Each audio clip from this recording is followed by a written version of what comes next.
First vlog ngayong 2025. Hello! Magandang araw! Repolyo. Yan, marami din dito repolyo. Ang laki-laki ng repolyo. Ay, ang ganda talaga dito.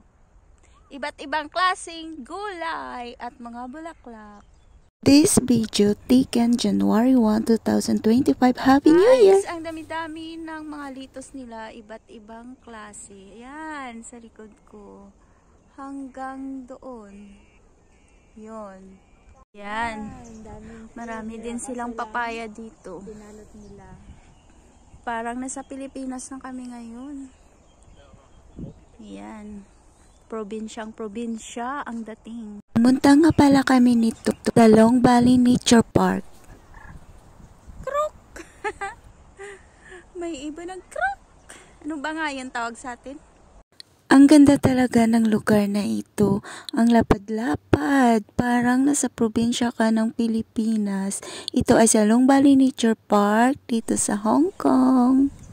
Marami silang sari-saring mga pananim, gulay, mga bulaklak.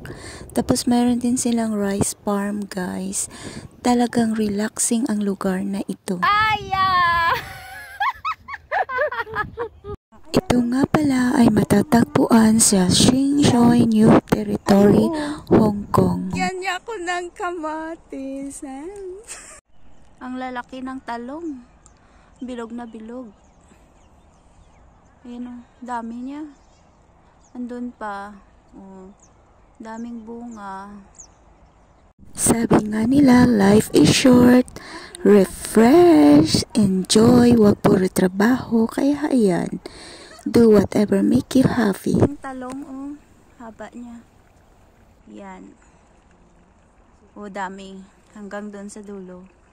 Ay, ito pa siya. Dito. Meron din silang iba't ibang variety ng mga talong, guys. Guys, ang daming bunga ng tomato cherry. Yan, dito lang yan sa Dalong. Ano ba yan, te? Dalong nicho. Nakalimutan ko na din. Ay, video man. Ang dami niya.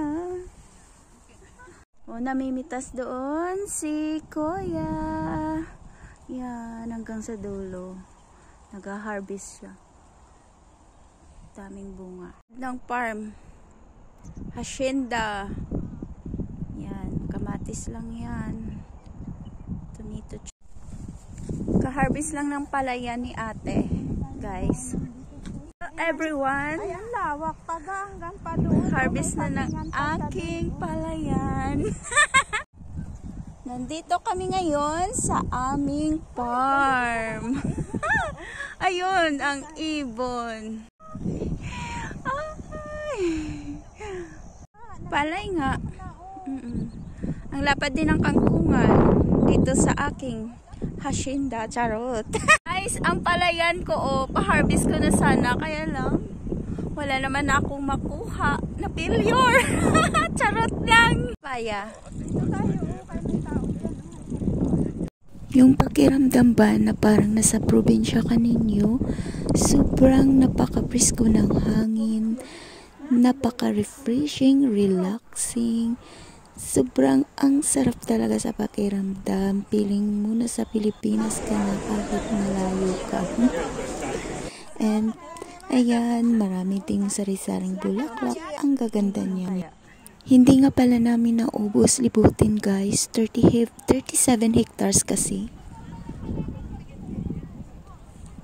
Yung mga sunflowers, sobrang ganda niya. Yung mga cosmos, wow, sobrang amazing talaga. Hindi kami nagsisi. Tapos nahulog pala ako. Ay, ate. Ate.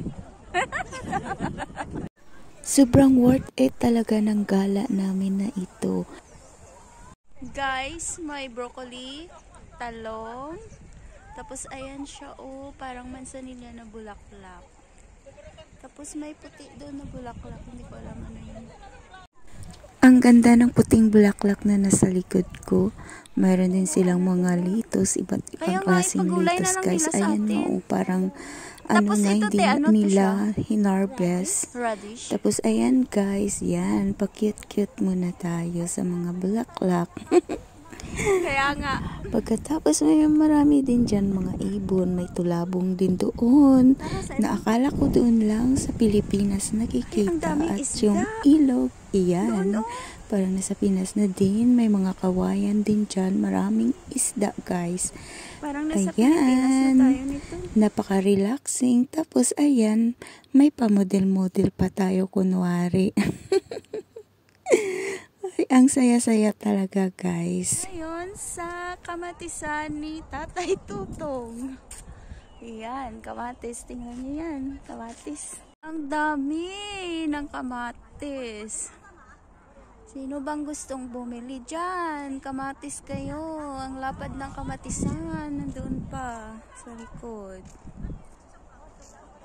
Maraming salamat sa panonood. Hanggang sa muli.